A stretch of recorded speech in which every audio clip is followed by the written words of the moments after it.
This is how you can make Havoc Rover a stronger DPS than your other 5 stars. Havoc Rover is the best DPS when you're starting out. He's even better than some limited 5 stars. And of course the standard 5 stars too when it comes to damage. And he's super easy to build, especially with his S6, which is his best sequence. You get him all for free and it gives him 25% crit rate, which is more than a 5-star sword and a maxed out 5-star 4-cost echo. Trust me, you won't regret building him, especially since he gets stronger after every single update and he'll keep on getting new elements. And his team options are pretty free to play friendly too. Let's start out by simplifying his kit. So his basic attacks are a 5-hit combo that does Havoc damage. On the 3rd hit he gets swings, and on the 5th one, BAM! Ground smash. With his heavy attack he consumes stamina and does Havoc damage. You can do a basic attack right after to skip stage 2 and 3 of his basic attack and just do stage 4 of his basic attacks. Next, let's move on to the melee attacks. He consumes stamina to deal Havoc damage, so it's basically a plunging attack.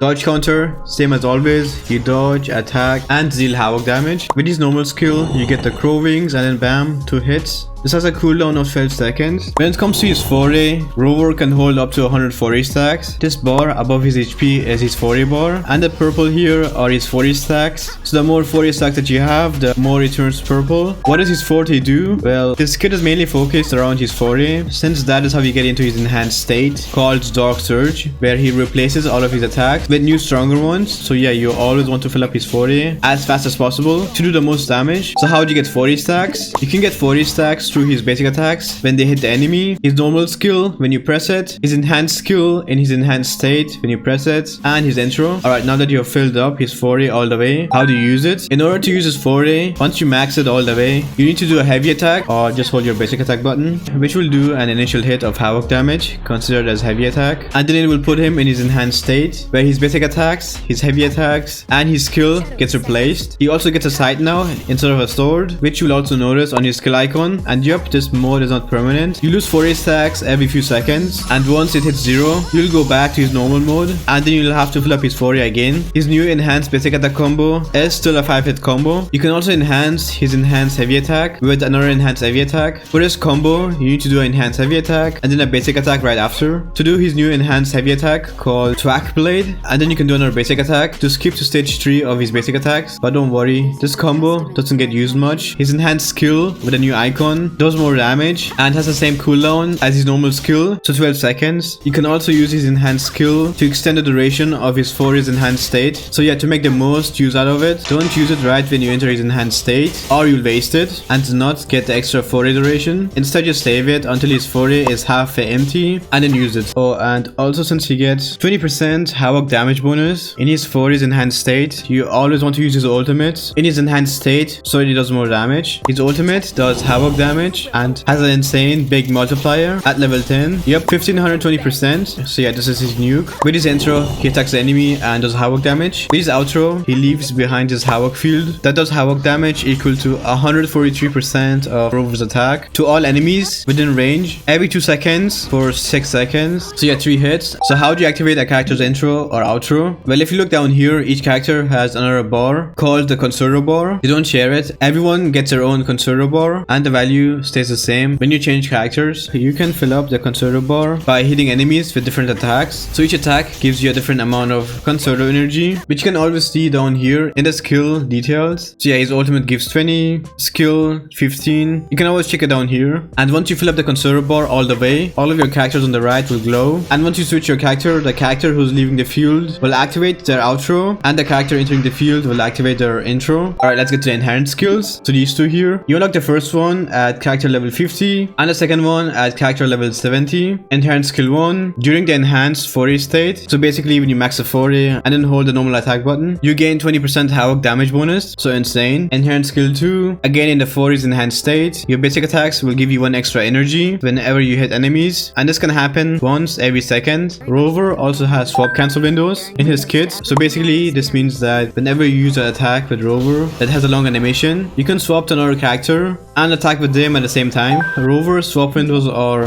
his normal skill, his heavy attack, when you max his Forte to enter his enhanced state, and his enhanced skill. If you're confused right now, then don't worry. You'll understand him a lot better once we get to his rotations. When it comes to his skill priority, it depends on how you want to play him. So you have the Hypercarry main DPS, where a team is built around buffing him and his damage, so he will have a lot more field time. Or you have Quickswap DPS, where you play him with another DPS character, and then you swap around him, so yeah, less field time. Alright, so for Quickswap, the most important one is his ultimate, since this is his nuke, and he won't have much field time to do his other attacks, so this will be the biggest source of his damage. And then we have the Forte, the skill, the basic attack, and the intro. I wouldn't level his intro past level 5 or 6, since it can get expensive with the weekly boss mats. For Hypercarry, we have Forte, so this is a bit more important than the ultimate, since he will have more field time and he can use his enhanced basic attacks. And then we have his ultimate, his skill, his basic, and intro. Same thing with the intro here, leave it at 5 or 6. I also recommend getting all of these here. The attack and the Havoc damage are pretty good. Next, let's move on to weapons. So all 3 5-star swords are great on him. I personally like Chun-Li's sword the most on him. It gives him 48% crit damage, which is just perfect, since with his S6, he'll have too much crit rate, and this is the best sword in the game overall, in my opinion. But you don't need to get it, since you can clear the game fine with a free standard 5-star sword. And if you're new, then I would rather prioritize getting the Shorekeeper or another DPS more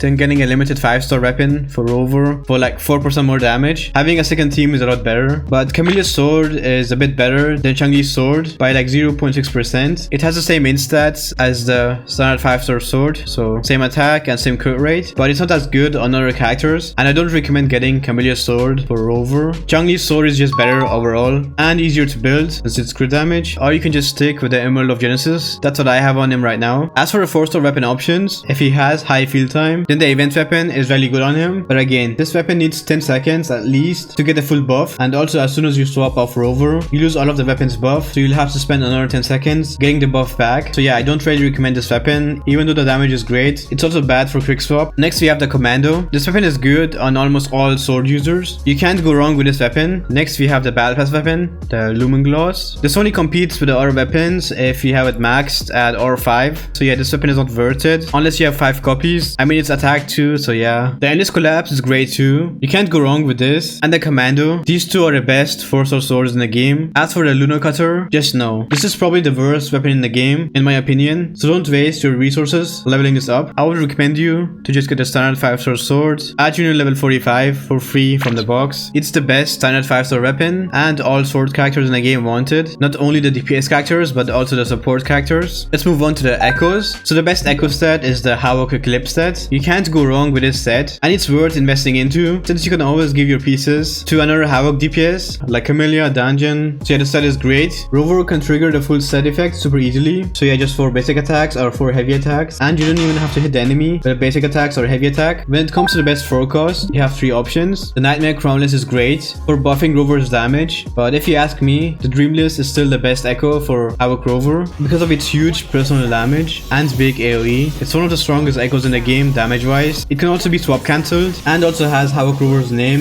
in its description, so it was made for him. So whenever Havoc Rover uses his ultimate, this echo does 50% more damage for 5 seconds. Let's get to the echo main stats. Forecast, crit rate, or crit damage, depending on which one you need more. Most people go with crit damage because of Rover's S6 giving 25% crit rate, but try to get at least 70% crit rate with him. 3 costs, double Havoc or Havoc and attack. 1 cost, double attack, but if you're new to the game, then you can do 4, 4, 1, 1, 1. But make sure none of the echoes are the same, or you won't get the full set buff. So first forecast, crit damage or crit rate, Dreamless. Second forecast, any of the other 2 forecasts, again crit rate or crit damage. The 3-1 cost, all attack. This is just for new players since it's a lot easier to build, but you'll eventually want to switch to 4, 3, 3, 1, 1 since that does more damage. For substats, ER is the most important, but it depends on your playstyle. Around 10 to 20% should be enough. And then we have the crits, crit damage and crit rate, attack percent and flat attack, and then any damage bonus like basic attack damage and resonance liberation damage bonus. When it comes to recommended stats, you want 1900 attack, but keep in mind that he gets more attack the higher his level is. So yeah, at level 90 he'll have a lot more. 70% crit rate, 250% crit damage, 10 to 20% ER depending on his playstyle. So with Hypercarry he can be played with 0 to 10% ER since he has more field time to get energy. And for his swap cancel team, you want at least 20% since he won't be on field much to generate energy. Teams, let's start with Hypercarry first. So you want to buff Havoc Rover as much as possible possible. See a Rover as your main DPS. Roccia is Rover's premium support. She's a really good buffer.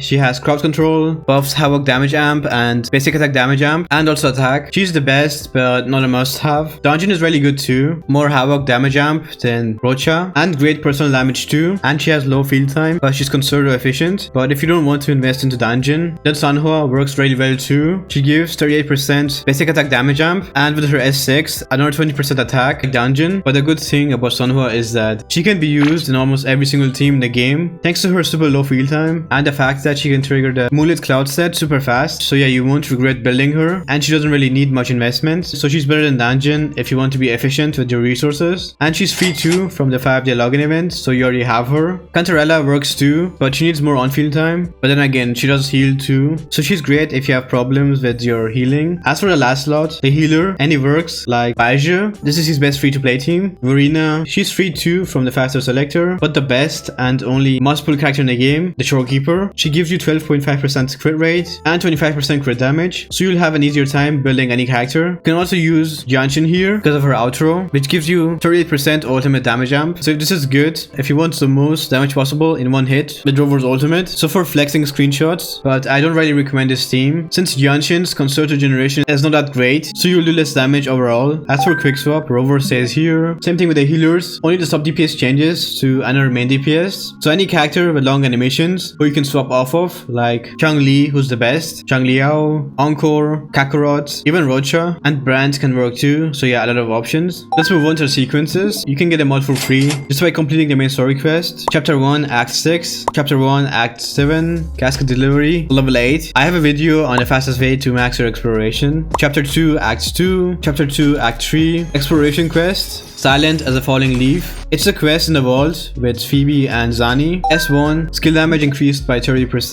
S2, entering Forte's enhanced state, resets skill cooldown. S3, in Forte's enhanced state, basic attack 5, restores 10% HP. S4, heavy attack when you enter enhanced state, and ultimate, reduces hit enemies, Havoc res by 10% for 20 seconds. Yep, this is OP if you're running him with another Havoc DPS, since the 10% Havoc res thread will stay. S5, basic attack stage 5 deals more damage in Forte's enhanced state. S6, his best sequence, plus 25% crit rate in Forte's enhanced state. So yeah, they're all really good and strong, and they're worth getting, especially the last one. It makes them a lot easier to build. When it comes to the rotations, so during the preparation phase, before your first rotation, always swap the Rover first, choose his skill and get some Forte stacks, and do a few basic attacks here and there while you're getting your other teammates ready. In the tower, I usually always start with Rover's skill as soon as it starts and keep the skill on cooldown. For Rover's rotation, you'll want as much Forte stacks as you can before his intro, to the point where one skill fills it all the way. So Rover has 3 different rotations, a short one, a medium one, and a long one. Let's start with the short one first. It's for quick swap teams, so with another main DPS and not sub DPS that buffs Rover's damage, or you will lose the buff once you swap off Rover. So you basically only want to use his skills to do damage and not his basic attacks. So intro,